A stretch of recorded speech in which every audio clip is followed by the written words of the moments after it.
Bueno, pues este monte, por curiosidad, no os veo mucho, pero ¿a quién le suena este monte del Pinar de los Belgas? ¿Podéis levantar la mano quien le suene? Bien, perfecto. Un 30% más o menos de los que estáis aquí. Bueno, es un monte que podríamos decir que es histórico por pues todas las etapas por las que ha pasado, y os voy a contar la historia a partir de un momento clave en la historia de nuestro país que, pues fue, seguramente lo conocéis, la desamortización de Mendizábal, que, como veis, tiene un nombre vasco. Yo me puse a mirar, Mendizábal, a ver qué pasa con este hombre, ¿será vasco? No será vasco. Bueno, el caso es que es gaditano, pero viene de su nombre es Juan Álvarez Mendizábal. En realidad no se apellida Mendizábal, se apellidaba Méndez, pero era lo que llamaban un cristiano, un nuevo cristiano, que venía de una familia conversa. En esa época no estaba bien visto este tipo de, lo que llamaban cristianos nuevos, entonces buscó un apellido que le acreditara, digamos, un linaje, digamos, más de cristiano, digamos, de vieja escuela, y buscó un apellido vasco, que es Mendizábal, de Méndez, dijo Mendizábal, y pues por eso no me lo conocemos. Y no solo eso, sino que además lo que hizo en su acta matrimonial dijo ser natural de Bilbao y era de Chiclana, en Cádiz. Es una anécdota que me ha parecido curiosa empezar con ella porque es un poco el origen de donde está esta historia del monte, donde ha empezado la gestión de los actuales propietarios, que es la Sociedad Anónima Belga de los Pinares del Paular. Esta desamortización, que la conoceréis, supongo, porque es una de las dos más conocidas del siglo XIX, cuando era ministro de Hacienda y presidente del Consejo de Ministros, pues lo que se decidió fue los bienes del clero dar la oportunidad de ponerlos a la venta. Uno de los montes o de las propiedades, digamos, importantes que se vendieron fue el que entonces se conocía como Pinares del Paular, porque lo llevaba un monasterio que se llama, está en la zona, el monasterio del Paular, que, digamos, era propietario de este monte. Esto fue hacia el año 1840, estamos remontándonos muy lejos en el tiempo. Lo compran una serie de amigos que crean una sociedad anónima para gestionar el monte. ¿Qué es lo que pasa? Bueno, podríamos decir desamortización de Mendizábal. La verdad es que es una desamortización muy controvertida porque no siempre ha habido historias de éxito, porque hay muchos montes que se destrozaron a partir de esta desamortización. Pero en este caso, en el Pinar de los Belgas, estamos hablando de una historia de éxito. Se consiguió lo que se buscaba, que era generar una economía alrededor de los bienes, de las propiedades y de los montes y de otra serie de propiedades agrícolas o forestales. Y con este caso, fue exitoso porque se consiguió que estos montes se gestionaran de forma sostenible, que no se talaran, que justamente se enfocara a un aprovechamiento, que en este caso era maderero, y que con este aprovechamiento maderero pues se ha conseguido que tengamos casi 200 años después un monte de extraordinaria calidad, tanto ambiental como forestal, como lúdica, social. Está a 100 kilómetros de Madrid.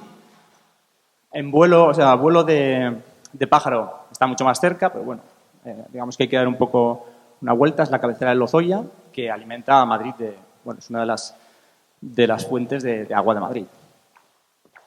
Este monte, 2.000 hectáreas, ya es una cantidad, no tenemos muchos montes privados de 2.000 hectáreas. Estamos hablando ya de cantidades bastante relevantes. Pinar de pino silvestre, Sierra de Guadarrama, quizás conocéis más el Pinar de Balsaín, está en la vertiente segoviana, en la vertiente norte. Digamos que Pinar de los Belgas es el equivalente a Balsaín, pero en la vertiente sur, en Madrid. Son montes que tienen muchas similitudes, con maderas muy similares. El Pinar de Balsaín se ha gestionado, es un monte público, se ha gestionado también con esta idea de aprovechamiento forestal ligado a la madera. Y son montes muy, muy similares en ese sentido, ¿no? Porque han tenido una historia y una trayectoria muy similar. Uno en manos, digamos, de una sociedad privada, otro en manos de una, bueno, en manos públicas. Desde 1840 la propiedad es de esta sociedad anónima que ha ido pasando de padres a hijos. A medida que bueno, iba habiendo una sucesión, pues parte de esas acciones se iban repartiendo y ahora hay pues una base muy amplia de personas que tienen, que son, forman parte de esta sociedad y tiene su junta directiva y bueno, se elige esa junta directiva, es decir, no es que sea como un monte de socios, pero hay muchas personas al final que son propietarias de ese monte y que lo gestionan a través de una sociedad que lleva, ya digo, la friolera de 180 años. 180 años, una sociedad, son muchos años. No hay muchas empresas que duren tanto tiempo. Bueno, esa es una imagen aérea de donde veis que es una zona, bueno, con forestal, que todo alrededor, pues no todo es forestal, y veis que en la parte de está cerca de Rascafría, bueno, pues ahí es una masa verde que contrasta un poco con el entorno. Bueno, particularidades de este monte. Esto es algo muy curioso, no hay tampoco muchos casos, pero es un monte que tenía su propio, en el 1876, la empresa crea un aserradero para valorizar la madera in situ. O sea, en lugar de vender la madera, pues decidieron valorizarla, transformarla en el propio monte. O sea, a pie del monte hay un aserradero donde se abastecía, se nutría únicamente de la madera de ese propio monte. Algo que es bastante curioso. No hay mucho tejido industrial en la zona, por lo tanto decidieron, o sea, vieron que la manera, y luego está muy mal comunicado, decidieron que a pesar de estar tan cerca de Madrid, y sobre todo en aquellos años, pues podéis imaginar, decidieron crear la industria y poco después crearon un almacén en Madrid, en la calle Atocha. Y entonces durante muchas décadas la ciudad de Madrid se ha estado alimentando de madera que venía de pinares muy próximos, sobre todo para construcción, porque es un monte que produce madera de mucha calidad, árboles de mucha talla que en aquel entonces pues, se usaba sobre todo para carpintería, construcción, ebanistería. Es decir, montes que han dado a la ciudad de Madrid madera que ahora mismo está todavía metido en sus edificios y que están almacenando carbono desde hace muchos años. La actividad del aserradero en 2014 finalizó. Aquí los factores son múltiples. Sabéis que en 2008 tuvimos una grave crisis, pero bueno, ya digamos que el aserradero iba teniendo muchas dificultades desde antes de la crisis, porque bueno, conocéis bien las dificultades por las que pasa, sobre todo la madera de mayor calidad, aserraderos también pequeños, que es difícil de competir, sobre todo una vez que ya se abre el mercado al exterior, es muy difícil de competir con maderas que vienen de fuera, con bueno, métodos igual. Es muy complicado, la mayoría de los pequeños aserraderos de este tipo han cerrado. De hecho, Balsaín, el monte de Balsaín también tiene un aserradero que, si estoy bien informado, pues está también cerrado. Es un caso similar. Bueno, el monte pues ahora mismo tiene bastante stock de madera de todo lo que iban cortando, entonces ahora mismo pues tiene una actividad sobre todo de venta de los stock de madera y luego hacen piezas especiales, utilizan el aserradero para hacer piezas bajo demanda. Pero no están cerrando madera del propio monte en este momento. Bueno, sí, madera del monte, pero que no está cortada recientemente del monte. Bueno, en 2016, la verdad es que hubo un periodo antes, el modelo era relativamente controlado. Cortamos nuestra propia madera, la llevamos a nuestro aserradero, la valorizamos ahí y nuestro valor viene de nuestra venta de producto final encima en nuestro almacén de la calle Atocha de Madrid. Principalmente esa era la fórmula. También se vendía a los alrededores, pero bueno, digamos que vendían producto final. Entonces, el valor añadido venía de ahí. No se pagaba la madera del monte. ¿Qué pasa? Al cerrar el aserradero, el modelo cambia completamente. La madera no se puede valorizar in situ y tienen que buscar pues, compradores de madera en pie. Cambia el modelo, es un modelo en el que no estaban acostumbrados a funcionar y bueno, pues era un momento difícil. Y durante 5 años aproximadamente no se corta madera en el monte. También coincide con la crisis entre 2010 y 2015. En 2016, bueno, pues aparece Agresta, porque nosotros, Agresta es una sociedad cooperativa, estamos repartidos en bastantes comunidades autónomas, somos alrededor de 60 personas y una de nuestras actividades es la gestión forestal. Entonces, bueno, tenemos una experiencia desde hace más de 12 años de gestión forestal y sobre todo en Soria llevamos bastantes montes, en Valencia, bueno, esto voy a poner un planito de las zonas en las que estamos, donde llevamos gestión de montes, también hacemos bastantes señalamientos de madera y, bueno, nuestra zona principal, bueno, pues también veis que en el sistema central tenemos esa actividad, la zona más próxima a Soria, Valencia, en Galicia también tenemos actividad de gestión forestal de montes vecinales en mano común y, bueno, a partir de esta experiencia, digamos que se ponen en contacto con nosotros y comenzamos la gestión en 2016. Hacemos una gestión basada en el proyecto de ordenación que tenemos, que está ahora vigente, que ya estaba redactado.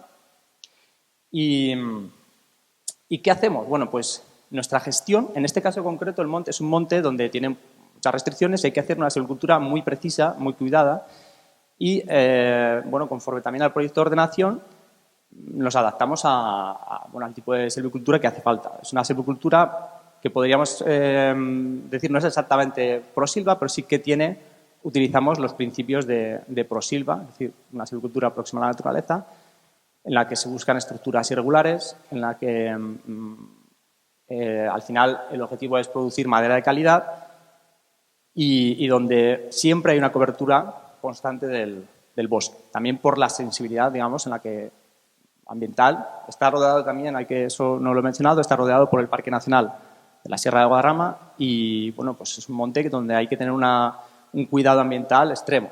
Y eso, pues, con una silvicultura de estas características, pues conseguimos el poder cumplir todos los requisitos, pues tanto ambientales como económicos. ¿Qué implica esta silvicultura?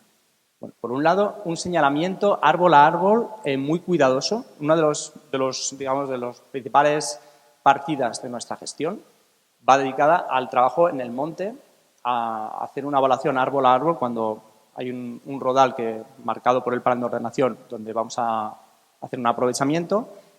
Este pinar se recorre íntegramente y se señalan los árboles que se van a extraer. ¿Cuáles se extraen? Pues todos aquellos que o bien ya están en un momento óptimo de cosecha o bien los que, digamos, están en competencia con los árboles de porvenir de mejores características. Siempre buscando que haya un equilibrio en el que la cubierta se mantenga con estos criterios que he comentado de prosilva. Tiene una orientación selvícola porque hace falta que, por un lado, si hay que regenerar, pues también se tenga en cuenta cuál es el espacio que debes abrir. Si es simplemente una masa todavía un poco más joven, pues vamos abriendo de forma más escalonada, pero también económica. Cuando hacemos el saneamiento, pensamos también, bueno, si se va a vender o no se va a vender. Si en ese momento vemos que está se pide más madera fina, pues intentaremos hacer, bueno, pues, o madera más para PEA, pues intentaremos hacer un señalamiento más dirigido a esto. Entonces, también hay un criterio económico. Y, bueno, muy importante, cuando vamos árbol a árbol, miramos si ese árbol tiene un valor ambiental específico, porque hay árboles que no se tocan.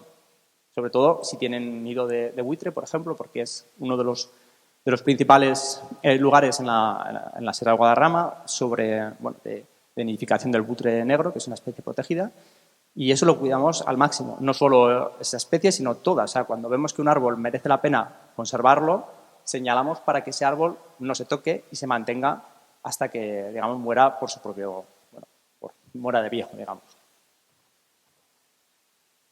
Bueno, vamos a la parte económica. ¿Qué nos pasa en este monte?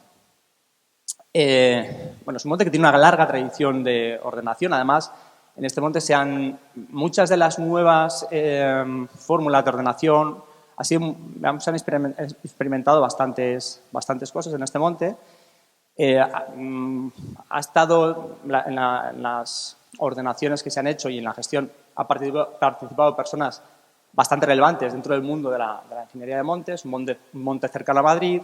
Podéis imaginar que con estas características pues era muy atractivo para los profesores de la Escuela de Madrid o para el entorno, digamos, del mundo de la ingeniería de montes. Y, bueno, pues, por ejemplo, en este plan de ordenación, pues podéis ver que hay personas que son, bueno, conocidas dentro del mundo de la ingeniería forestal, como José Alfredo Bravo Fernández o Rafael Serrada, el profesor Rafael Serrada. Bueno, este proyecto de ordenación, el vigente, es el que está redactado por estas dos personas y nosotros nos basamos en este plan de ordenación para hacer nuestras cortas, para hacer nuestra gestión y para hacer los aprovechamientos necesarios. Y también para hacer el cuidado necesario de los servicios ambientales y de otro tipo.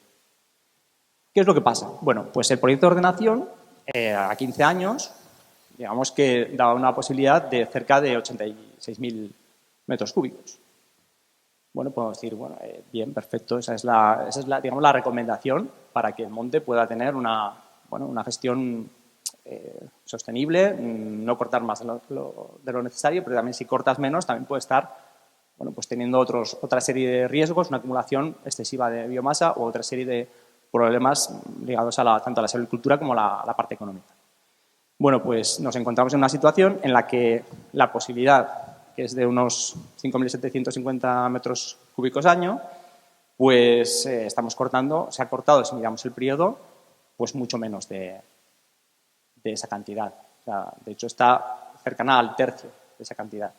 Es verdad que hemos tenido el periodo de crisis entre medio de la construcción, que estaba, y este monte iba muy ligado también a ese tipo de madera, pero algo pasa, o sea, pasa algo más, no solo esto. Cuando nosotros cogimos la gestión, hemos conseguido ascender un poco esa cantidad de madera que se extrae, llegando casi a la mitad, o aproximadamente a la mitad, pero bueno, está claro que algo pasa, porque no conseguimos sacar toda la posibilidad del monte, porque no cortamos lo que dice el plan de ordenación, cortamos la mitad, mucho menos, algo pasa.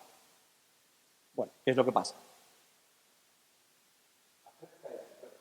Ah, perdón, sí. ¿Qué es lo que pasa? Bueno, igual no se ve bien. Yo he tomado esta tabla del profesor Tolosana. Este es un libro que se llama Más madera y que está centrado en los aprovechamientos de coníferas, ¿no? Se hace una descripción sobre todo de la zona norte de España, de cómo está aprovechadas las coníferas en cada comunidad autónoma. Y aquí, como veis, en la parte de Madrid, la cantidad de madera, esto es un dato de 2015, que se extrajo de cortas de gestión privada son de 498 metros cúbicos en toda la comunidad autónoma de Madrid. O sea, es una cantidad que aquí, en cualquier parcela privada pequeña, en Euskadi, pues se saca, vamos, ya veis los datos que tenemos también de otras comunidades autónomas que son, bueno, pues muy superiores. ¿Qué pasa? La Comunidad de Madrid, bueno, veis que son 5,8, también he señalado ese otro cuadrito, son 5,8% del crecimiento. Es decir, es la comunidad autónoma con diferencia que menos madera saca respecto al crecimiento total. Bueno, esto nos hace pensar que en Madrid hay una situación un poco anómala, ¿no?, respecto a la gestión forestal. No se está haciendo gestión forestal, no se está aprovechando madera. Eso es una circunstancia. Claro, esto es un dato en el momento en que el monte de los Belgas no estaba en producción. He comentado que de 2010 a 2015 no se sacaba madera. Y claro, cuando nosotros empezamos a sacar madera, de repente la administración dice, ¿qué pasa aquí? O sea, no estaban acostumbrados a tener a alguien que pidiera licencias de corta, que empezara a sacar madera y que sacara, bueno, pues una cantidad muy superior a la que estaban sacando en ese momento. Es decir, nosotros les damos bastante trabajo a la Comunidad de Madrid, porque de repente hemos aparecido por ahí y empezamos a dinamizar las cortas.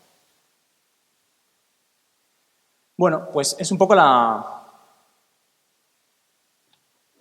tormenta perfecta, ¿no? O sea, ¿qué es lo que pasa? ¿Por qué se juntan tantas cosas? Pues se están juntando muchas cosas en esta situación. He hablado de la parte de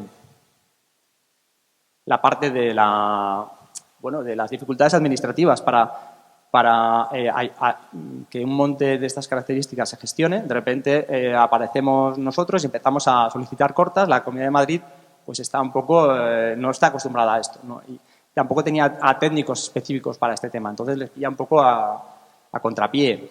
Tampoco había unos criterios muy claros, porque claro, cuando hay una masa crítica tan pequeña no te has dedicado a hacer unos criterios claros y eso pues ha jugado en nuestra contra, porque al no haber criterios claros está sometido un poco al criterio personal que pueda tener un técnico u otro y eso genera una incertidumbre muy alta en un monte además con muchas dificultades de gestión. Otro problema, es un monte orientado a producir madera de calidad, porque por sus propias características, pino silvestre, no podemos hacer turnos cortos, tenemos que ir a turnos largos, madera de grandes dimensiones y es una madera que ahora mismo está en crisis de mercado. La tendencia es a maderas más corta dimensión, de menor dimensión, maderas también más regulares y aquí estamos, nuestras cortas son maderas con dimensiones diferentes porque, ya he dicho, es una silvicultura irregular. Bueno, eso son una serie. Luego, una cosa muy importante, estamos muy cerca de Madrid, cortar un árbol, pues no se entiende. O sea, es así. Y hacer un aprovechamiento no se entiende. Es un monte que recibe miles de visitantes al año. Es una zona muy atractiva para decenas, yo diría, de visitantes, decenas de miles. Y, claro, te ven cualquier paseante que estás haciendo un aprovechamiento forestal y se escandaliza. ¿Por qué? Porque no se conoce bien qué es una gestión forestal sostenible. Es algo que es muy grave. Entonces, a la Administración le llegan quejas y, por lo tanto, se ve entre dos aguas. ¿Qué hago? ¿Cómo gestiono esto? Eso nos afecta mucho a la hora de que nos ayuden a cumplir el proyecto de ordenación. Hay un factor importantísimo que es el buitre negro.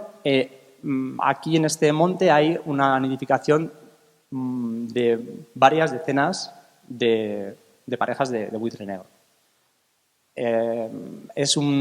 Nos exige muchas restricciones y aquí es donde voy a pasar al vídeo de Tomás, que va a explicar de una manera resumida cuál es un poco la gestión del monte y sobre todo cómo nos afectan las restricciones. El monte Cabeza de Hierro, conocido también como Pinar de los Belgas, está situado en el Valle de Lozoya de la Comunidad de Madrid, lindando con el Parque Nacional de la Sierra de Guadarrama. Tiene una superficie de algo más de 2.000 hectáreas y está poblado por una masa donde predomina el pino silvestre de origen natural. El monte pertenece desde 1840 a la Sociedad Anónima Belga de los Pinares del Paular y desde el principio establecieron un modelo de gestión forestal sostenible que ha perdurado hasta nuestros días, siendo reconocido este monte como una de las joyas de la corona de la gestión forestal privada en España. Como consecuencia de esta gestión forestal sostenible, nos encontramos hoy en día con un paraíso natural, donde aparecen unas masas de pino silvestre en gran estado de conservación, con una estructura forestal de masas abiertas, con árboles de gran envergadura, que dibujan un paisaje excepcional preferido por multitud de naturalistas y visitantes de todo tipo. Tiene una riqueza ecológica enorme, con gran diversidad de flora y fauna, y acoge multitud de especies protegidas, con el buitre negro como buque insignia. La población de buitre negro en el monte tiene un crecimiento sostenido desde que hay registros, con una población actual de unas 60 parejas, que crían pollos todos los años, los cuales nutren y sirven para la expansión de la especie en el resto del valle y en general en toda la Sierra de Guadarrama. Por otro lado, tenemos la historia singular de este pinar. Cortado regularmente desde hace más de 160 años, es un ejemplo de gestión forestal sostenible. Llegó a dar trabajo verde y rural a más de 100 personas solamente en los aserraderos del barrio de las Letras de Madrid y de Rascafría, siendo uno de los ejemplos más notables de cadena monte-industria en España. El binomio conservación y generación de riqueza se ha mantenido hasta nuestros días desde su adquisición hace casi 2 siglos. La coyuntura actual es bastante complicada. A la crisis económica derivada del pinchazo de la burbuja inmobiliaria se ha sumado ahora la del coronavirus. El mercado de la madera vive ahora uno de sus momentos de mayor incertidumbre. Por otro lado, cierta visión urbana, que no entiende que el estado actual del monte es resultado de su gestión histórica, supone una gran presión para la administración forestal, que mira con lupa cada rama que cae al suelo en el monte y llena de obstáculos administrativos los trabajos forestales. La gestión de cortas en este monte es muy compleja debido a múltiples factores. La alta presión recreativa debido a la cercanía de la ciudad de Madrid, la servidumbre de leñas que impide la eliminación de restos de forma simultánea a las cortas, plazos de trámites administrativos muy largos e incompatibles con la agilidad que necesita la gestión forestal actualmente, poco respeto al carácter privado del monte, cercanía del Parque Nacional de Guadarrama inclemencias climáticas, topografía, múltiples valores naturales, poca claridad normativa respecto a algunos temas como la eliminación de restos o la distancia de restricción de corta alrededor de los nidos de buitre, entre otros. Por ejemplo, sobre las restricciones y vedas de corta alrededor de nidos, el Manual sobre criterios de gestión forestal compatibles con la conservación de aves y quirópteros forestales de Castilla y León establece unas distancias de protección entre 100 y 200 metros alrededor de nidos de buitre negro. Parece que esas distancias son suficientes para conservar y expandir la colonia de buitre negro de montes como Balsaín. Sin embargo, en la vertiente madrileña de esa misma colonia, parece que los buitres necesitan entre 300 metros y 1 kilómetro para estar más tranquilos. A pesar de que el buitre negro fue protegido por los primeros gestores del monte, mientras que en el resto del territorio español se pagaba a limañeros para su extinción, su presencia actual complica increíblemente la gestión de cortas. Su largo periodo de cría y la imposición de vedas de corta a distancias de hasta 1 kilómetro del nido reduce a solo 3 meses el tiempo para cortar casi toda la posibilidad anual. La colonia de buitre negro en el monte afecta de una u otra forma a más del 70% de la superficie del mismo.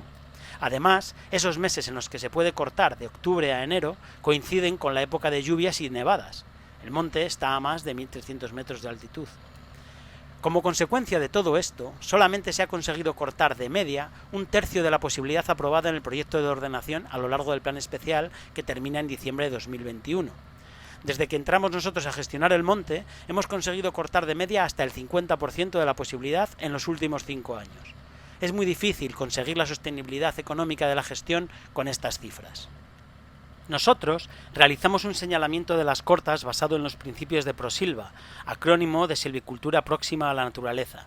Se basa principalmente en liberar de competencia los árboles de porvenir para maximizar su potencial de desarrollo. Se cortan los pies que han llegado a su máximo potencial, ayudando a la masa remanente a alcanzar el suyo propio. Como resultado, además de conseguir el desarrollo de pies con mayor calidad tecnológica y, por tanto, mayor valor de mercado, también se obtienen estructuras de masa irregulares complejas con árboles de todos los tamaños y de gran belleza paisajística.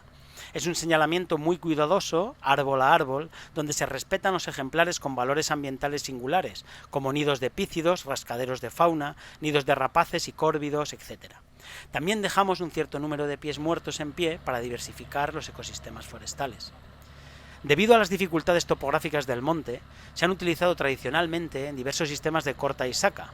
En los tiempos actuales se utiliza predominantemente la motosierra, el skidder y el autocargador, aunque algunos maderistas siguen utilizando puntualmente arrastre con mulas en algunas zonas de algunos rodales complicados. En el último año estamos probando el uso de procesadora en algunos rodales del monte donde las condiciones son adecuadas para su uso. La procesadora tiene varias ventajas, además de poder obtener un mejor rendimiento, como es que no arrastra los pies produciendo menos daño en el suelo y en el subpiso, proporciona mejores condiciones de seguridad y salud, dirige mejor la caída del árbol, produciendo menos daños en la masa remanente, permite hacer calles permanentes, algo compatible con la silvicultura Prosilva, y facilita la eliminación de restos, entre otros.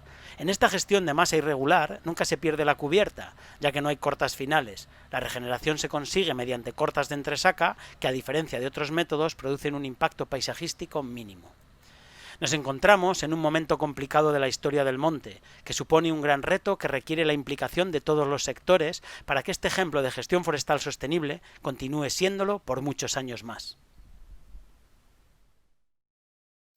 Bueno, pues era la voz de Tomás Sánchez Pellicer, que justamente además hoy está en el monte para solucionar cosas. Siempre es un monte que podéis imaginar, siempre pasa algo, 2.000 hectáreas, con una gestión de este tipo, pues siempre pasa algo, ¿no? Y realmente es una gestión compleja que a veces, con una posibilidad de estas características, pues a la propiedad es que no le... O sea, gran parte de los ingresos se van prácticamente en gestión, una buena parte, cosa que no debería pasar si no hubiera tanta dificultad a la hora de, sobre todo, las gestiones administrativas o muchas sorpresas que nos encontramos por cierta incertidumbre a la hora de llevar a cabo los aprovechamientos. Por poner un ejemplo, tenemos un plan de ordenación en el que ya nos especifica lo que tenemos que hacer. Es decir, la Administración ya nos ha aprobado cuáles son las cortas para hacerlo de una forma sostenible. Además, aplicando luego métodos muy específicos de gestión y de silvicultura. Bueno, pues la cuestión es que siempre antes de empezar necesitamos que nos llegue, cuando señalamos que vamos a hacer un aprovechamiento, conforme a ese plan de ordenación, necesitamos un pliego de condicionantes que viene, bueno, pues para un poco adaptarse a la situación del momento, ¿no? Porque puede haber un nido de buitre que no estaba previsto que estuviera. ¿Qué es lo que nos pasa? Que hay veces que esos condicionantes nos puede llegar a veces 1 año o 2 años después. No hay un criterio temporal. Podríamos, según la ley, simplemente notificar que vamos a cortar, porque ya está aprobado, digamos, con el plan de ordenación, y si no nos llegan los condicionantes en un mes, que es el plazo en el que nos piden de solicitud, ¿no? Antes de empezar a cortar, bueno, nos puede pasar que empecemos a cortar y de repente vengan los condicionantes después y nos paren la explotación. Si hacemos esto, estamos poniendo, imaginad, todas las máquinas que han llegado hasta allí, a un monte que está muy lejos, el desbarajuste que supone para el rematante o para quien vaya a hacer los trabajos forestales. Bueno, pues cosas así nos han pasado que 2 días antes de empezar, incluso con los condicionantes, ya los trabajadores preparándose para empezar y nos llega una notificación de que no, al final no podéis cortar. O sea, este tipo de cosas nos están pasando. Entonces, como no hay criterios claros, no hay no estamos, digamos, si ya tienes las cosas claras, aunque haya restricciones, bueno, pues tú te adaptas, organizas tu gestión para eso, sabes que solo puedes cortar durante 3 meses al año, que es un poco casi la situación, o durante 6, pero con bastantes condicionantes, bueno, pues te adaptas. Pero si encima se suma una incertidumbre, que es el criterio en ese momento de un técnico o de alguien que haya podido decir cualquier cosa sobre esa corta, te expones a muchas incertidumbres que eso todavía complica más.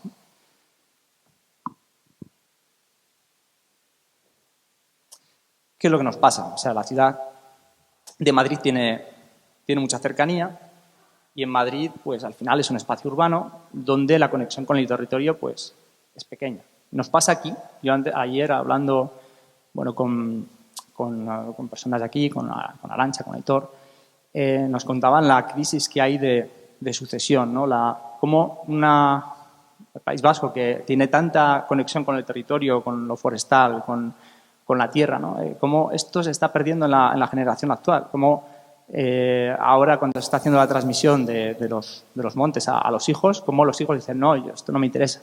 O no, yo no quiero dedicarme a esto, o no me interesa. Hay una desconexión total con el monte. El caso que ha contado antes Pedro Medrano con los montes de socios, pues es interesante porque genera una conexión con las ciudades. Vamos a ver qué pasa en el monte, vamos a hacer que viva, vamos a vincular a los territorios rurales a las ciudades. Eso es un movimiento muy interesante. En el caso de Madrid, ¿qué es lo que pasa? Que bueno, este monte queda muy cerca y es un lugar de esparcimiento donde mucha gente viene el fin de semana. Gente que no sabe de qué va la gestión forestal y que le pueden llegar mensajes de que en el fondo estás destruyendo el monte cuando, bueno, la prueba de que no estamos destruyendo el monte es que lleva 180 años con este tipo de gestión y está perfectamente. Es uno de los montes mejor conservados de la península ibérica. A la izquierda tenemos la Casa de Campo y esto es un bosque. En la Casa de Campo hay bosques que se cuidan de una manera casi más como un jardín que como un espacio forestal. Esa es la visión más próxima que puede tener alguien que no tiene una conexión con el territorio, con la parte más del uso de los valores tradicionales y los recursos tradicionales. La imagen de la derecha, que es una imagen del Pinar de los Belgas, con un camión sacando madera, no se entiende. Es algo que choca. Si un paseante va allí y ve ese camión, dice, están sacando madera. O sea, no se entiende esa... Y eso, claro, llegan quejas a la administración, la administración se ve entre dos aguas, se ve entre, vale, voy a favorecer esta gestión forestal sostenible, voy a favorecer la economía rural, pero a la vez pues le vienen quejas de, oye, están cortando madera, ¿qué están haciendo? Entonces, esa es una situación en la que nos encontramos ahora mismo. ¿Qué pasa? No solo en las sociedades, o sea, no solo, digamos, que las personas que igual no entienden cómo funciona el sistema, la gestión de un monte o los aprovechamientos en un bosque, piensan sobre todo en la parte ambiental y social, que es muy importante y está claro que tiene que que tener su peso y lo tiene en la gestión, porque las leyes que tenemos son muy garantistas. No podemos hacer lo que nos dé la gana, afortunadamente. Entonces, la parte ambiental y ecológica y social están protegidas. Pues la gente puede pasearse, sea privado o público. En este monte hay unas garantías también de gestión, hay un plan de ordenación que está aprobado. Ya he explicado cómo funciona luego la solicitud de permiso, condicionantes, etcétera, etcétera, que hay que cumplir. ¿Qué es lo que pasa? Que la parte económica parece que no existe. Un monte no puede tener una parte económica. Y eso es algo que no solo no entienden muchas personas del exterior del espacio, o sea, del mundo forestal. Incluso muchos forestales, esta parte económica se nos olvida. O se olvida. Y es bastante grave porque si el monte no da suficientes ingresos como para luego preocuparte de hacer la gestión, pues vamos a tener un monte, digamos, que acaba en el abandono. Bueno, pues esta situación se está produciendo. Y, claro, desde la empresa privada podemos entender más la parte económica.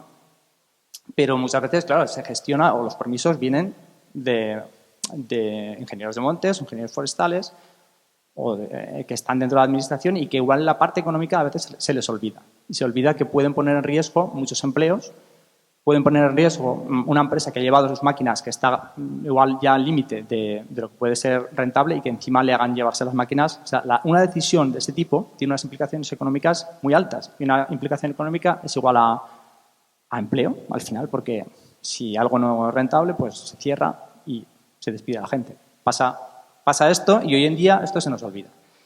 Entonces, un monte tiene que generar rendimientos si queremos gestionarlo y cuidarlo. Entonces nos encontramos ante una decisión también de sociedad. No es solo que los forestales tenemos que tener esa visión de, bueno, vamos a obtener recursos, vamos a utilizar nuestros recursos, vamos a hacer que los montes estén vivos, sino que la sociedad, estamos cada día que vamos a comprar algo, hay algo material que está detrás, ¿no? Sobre todo cuando compramos, pues, cuando vamos a comprar una nueva casa o cuando restauramos nuestra casa o cuando... O sea, es decir, estamos siempre tomando decisiones que implican una cosa u otra. La madera es el material pues, más sostenible que existe, sobre todo si se ha gestionado de una manera cuidadosa, conforme a las normas de la gestión forestal sostenible. Y al final estamos en una sociedad donde el cambio climático es grave y la madera es no solo un sumidero de carbono, sino que digamos que los procesos para producirla son mucho menos emisores de carbono que lo que puede suponer el hormigón o el acero. Entonces, construir en madera es una garantía de ir hacia una sociedad pues mucho más eficiente en el uso de sus recursos, sobre todo en la forma de no generar emisiones o reducir las emisiones, incluso reducir porque es un sumidero de carbono. Entonces, estamos ante una decisión de sociedad. Queremos madera, necesitamos madera, lo sabemos, pero no queremos que salgan de nuestros montes. Entonces, será aquí una situación un poco extraña, ¿no? ¿Qué hacemos? No queremos que salgan de nuestros montes cuando, además, como estamos viendo y como demuestra un monte con tanta historia forestal y de aprovechamientos, genera montes de alto valor, pero aún así no queremos sacar nuestros montes porque lo consideramos como un jardín que rodea nuestra ciudad y como parte de nuestro jardín. No es un territorio que tenga derecho a una actividad económica. Bueno, ¿qué es lo que podemos hacer? Bueno, aquí esta es una foto de la tienda que tenía la sociedad belga, o sea, los propietarios de este monte en Madrid, donde vendían madera para construir principalmente y para también carpintería dentro de la ciudad de Madrid. Muchos edificios están construidos con esto y están almacenando ese carbón.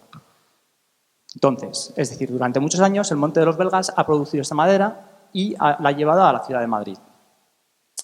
¿Qué queremos? Por ejemplo, los madrileños prefieren que la madera venga de lejos, queremos madera, pero no de nuestros montes, porque estamos diciendo que no hay que cortar. Preferimos que venga de fuera, pero preferimos ir a Finlandia, que nos lo ponen muy barato a pie de fábrica. ¿Qué queremos? Es una elección de sociedad también. ¿Queremos gestión forestal sostenible local, productos locales, o queremos traerlo de fuera?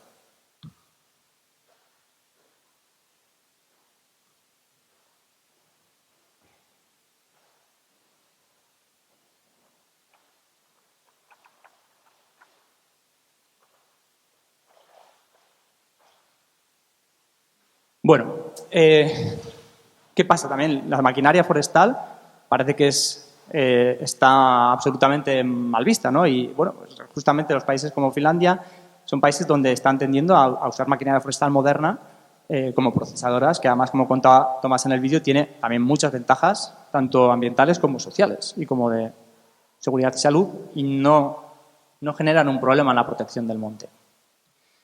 ¿Pero qué nos encontramos?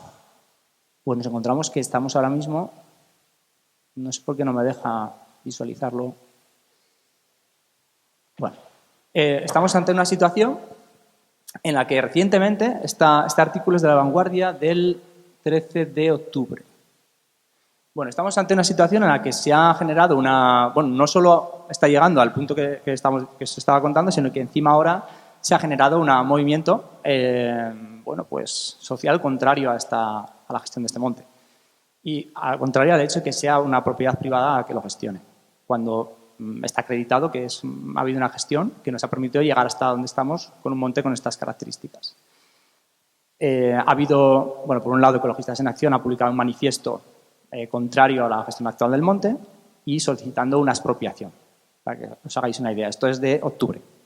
Ha habido también un manifiesto que, han firmado bastantes personas, además, y, personas además con bastante crédito, personas sobre las que, al final se solicita una compra del monte. Es un manifiesto mucho más respetuoso, que es una propuesta en la que se busca que el monte lo compre el Estado o la comunidad autónoma, en este caso el Estado, para integrarlo dentro del Parque Nacional y hacer una gestión, ya desde un punto de vista más basada en la no corta o reducción de esa extracción de madera. Esa es la propuesta que hay encima de la mesa. Entonces nos encontramos con esto, ¿no? No solo pasa que tenemos dificultades de gestión, sino que encima hay un movimiento muy contrario a esto. Entonces, esa elección de sociedad aquí está un poco expuesta. Queremos montes que generen empleo. La sociedad belga, no lo he comentado, ahora mismo tiene a 3 empleados y tuvo muchos más empleados, llegó a tener hasta 100, pero ahora mismo tiene 3 empleados.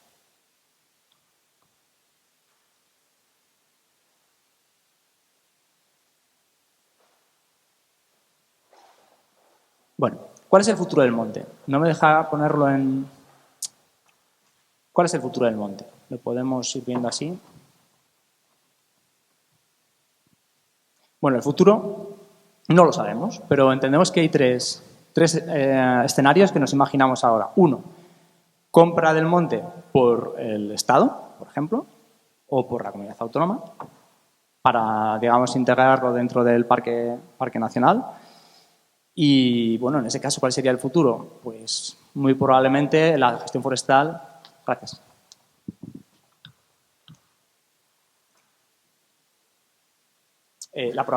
Muy probablemente la gestión forestal o se reduciría o, desde luego, pasaríamos a otro tipo de gestión. Tenderíamos a ser igual a un monte museo, no lo sé. También es verdad que hay que tener en cuenta que Balsaín, que es un monte que está también integrado dentro del parque, es un monte que se gestiona, tiene una gestión orientada también a la producción de madera. Quizás podría ser un modelo similar al Balsaín, lo cual no estaría tampoco mal, ¿eh? O sea, quiere decir que si se gestiona con esa visión de gestión forestal sostenible, pues puede ser. Ahora, ¿está justificado que el Estado se gaste una serie de millones de euros para incorporar una propiedad con la excusa de que se está gestionando mal? Pues yo lo veo difícilmente justificable en ese sentido. Prefiero que ese dinero se invierta en otros aspectos de más importancia, personalmente. Pero eso ya es una propuesta que está encima de la mesa. Yo ahí, siempre que se haga de forma respetuosa, no tengo problema. Ahora bien, dentro del manifiesto sí que hay una serie de aspectos que no son correctos, como por ejemplo el hecho de que se está gestionando el monte de una manera contraria a la conservación. Eso no podemos aceptarlo porque justamente es un aspecto que cuidamos de forma extraordinaria, o sea, ponemos especialmente atención justamente a esto, como hemos estado hablando. El escenario 2 sería, mismo propietario, pero facilitándonos las cosas, es decir, criterios claros, vamos a gestionar el monte con esa visión de, es nuestro territorio, vamos a generar productos locales de alta calidad y vamos encima a hacer un reconocimiento del monte.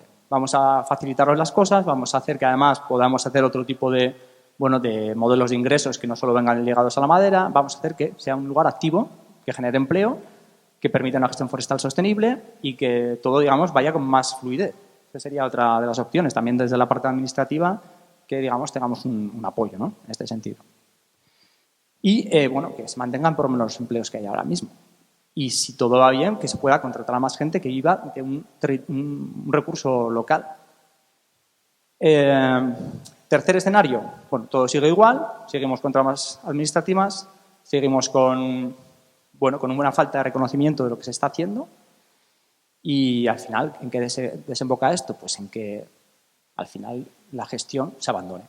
Es algo que está en riesgo y es algo que es muy probable que suceda si continúan las cosas así. Porque si al final te cuesta más gestionar que lo que obtienes, pues como todo, cierras. Si nosotros no tuviéramos un salario en nuestras empresas, creo que dejaríamos de trabajar en ellas, ¿no? Pues esto es algo parecido. Te acabas desvinculando si al final no solo no tienes ese salario, sino que encima te cuesta. Pues esto está pasando en este monte, ahora mismo. Bueno, ¿qué oportunidades tenemos con este escenario 2? Por un lado, el nuevo plan de ordenación se caduca en 2021 actual. Para el nuevo plan de ordenación, nosotros tenemos una visión muy práctica de las cosas. Podemos hacer un plan de ordenación muy orientado sabiendo los problemas que tenemos, a generar criterios y a trabajar esos criterios con la Comunidad Autónoma de Madrid y a establecer una hoja de ruta que esté acordada y que esto ya esté respetado y se pueda mantener. Esto es algo fundamental. Buscar también nuevos modelos de ingresos, no solo la parte forestal, sino buscar qué otras cosas podemos hacer aprovechando que estamos cerca de la ciudad de Madrid. Por otro lado, también utilizar herramientas tecnológicas, ya que en Agresta no lo he comentado, pero aparte de la parte de gestión forestal, tenemos áreas de desarrollo tecnológico de tanto temas de teledetección como software, por ejemplo, para la gestión de aprovechamientos forestales. Entonces, utilizar más estas tecnologías dentro de la gestión forestal. Y es una oportunidad que de cara también al plan de ordenación se puede usar. Y también, pues la economía es ahora mismo una oportunidad también. O sea, la sociedad tiene que hacer esta elección de qué tipo de materiales queremos consumir, cómo queremos consumir y ahora mismo, pues, el cambio climático nos obliga a buscar nuevos, no solo el cambio climático, sino también la generación de residuos, el consumo responsable nos obliga a ir a productos renovables.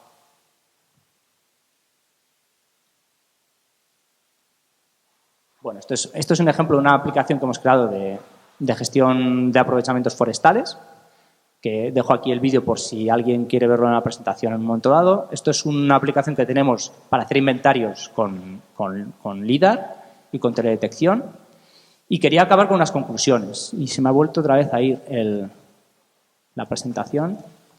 Bueno, algunas conclusiones. Bueno, el Pinar de los Belgas es hoy lo que es, con todos los valores que hemos explicado, con una cubierta forestal continua y árboles monumentales, decenas de nidos de buitres, una de las principales colonias de buitre negro de la península.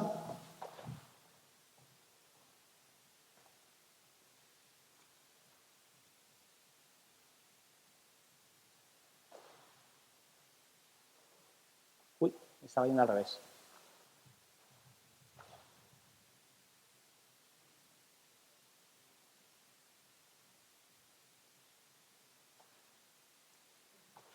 Ahí. Bueno, entonces, y esto ha sido un monte que ha tenido una vocación de aprovechamientos forestales y que se creó con esta intención, con la idea de aprovechar estos recursos forestales y ha hecho que tengamos este valor actualmente que genera no solo madera, sino también muchos valores ecosistémicos y permite la protección de muchas especies. Y también que sea un lugar de paseo para muchos madrileños y de otras comunidades autónomas próximas y de otros lugares. Otra conclusión es que necesitamos facilidades administrativas, criterios claros, reconocimiento social de lo que se está haciendo y pues para poder seguir generando empleo, madera, recurso sostenible y servicios ecosistémicos. Tenemos que ir a un consumo responsable. Estamos ante una elección de sociedad, no estamos ante una elección de tenemos que gestionar los montes o no, o sea, tenemos que dejar de producir madera con nuestros montes o no. Es una elección de sociedad. No es un tema de forestal, es un tema de hacia dónde queremos ir. Y aquí está claro, queremos ir hacia productos como la madera, que son locales y que son sostenibles, renovables, o queremos seguir como estamos. Es un poco lo que hay que elegir, ¿no? El medio rural tiene derecho a innovar.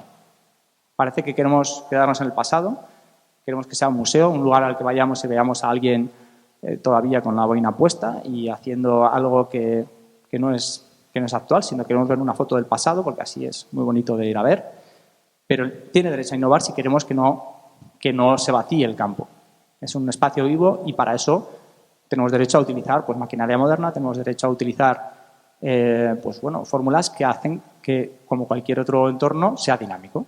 Entonces, no se nos puede quitar el derecho en el mundo rural a la innovación y a utilizar métodos modernos de producción. Esta es una foto de trabajadores del Pinar de los Belgas hace no sé de qué año es exactamente, pero bueno, hace varias décadas y ya veis que trabajaban con un hacha. Bueno, no queremos volver a esto. Queremos usar maquinaria, pero maquinaria respetuosa y hecho de una manera correcta y ahí donde se puede y donde es recomendable. Bueno, estando en Azpeitia no podía dejar de hablar de Ignacio de Loyola y de la educación, porque recordemos que creó uno de los sistemas educativos de la red de centros más importantes de la época y que ha llegado hasta nuestros días, 500 años después.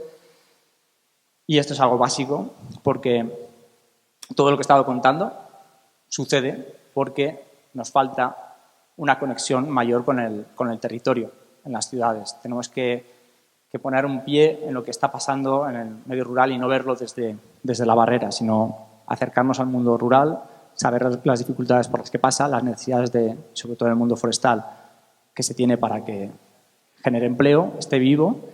Y pienso que iniciativas como, por ejemplo, las que hace Profor de pedagogía forestal, o bueno, los bosques escuelas o otros movimientos que buscan esa conexión con lo que se hace en el territorio es fundamental. Y aquí si tenemos que hacer una crítica también de lo que hacemos en el Monte de los Belgas, es que no hemos comunicado quizás demasiado.